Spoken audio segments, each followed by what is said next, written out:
بسم الله الرحمن الرحيم. دوستانی عزیز، السلام عليكم ورحمة الله وبركاته. بس سلسله دروس قاعده نورانی درس ما در درس 11 تمرینات سکون بود.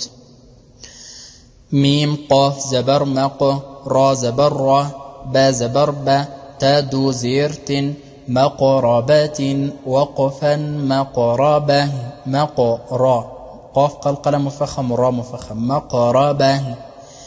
ميم تا زبر مت، را زبر را، با زبر با، تا دو زيرت، متربة، وقفا متربة، متربة. تا ضاد زبر تض، لام يزير لي، لام دو زير لن، تضليل، وقفا تضليل. تا قاف زبر تق، واو يزير وي، ميم دو زير من، تقويم، وقفا تقويم، تقويم.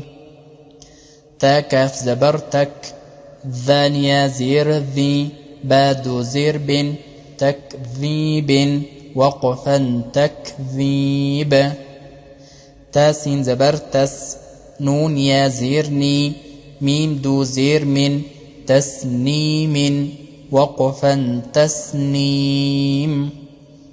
در حالة وقف در اینها مدی عارض وقفی سی الف کش می شود.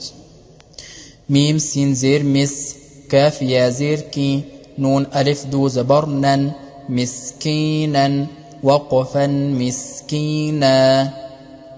میم زبر مم، نون واو پیشنو، نون دو زیر نن، ممنون، وقفا ممنون.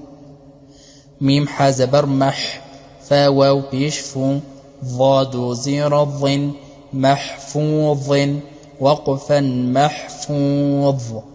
ميم خا زبر مخ، تا واو بيشتو، ميم دو زير من، مختوم، وقفا مختوم.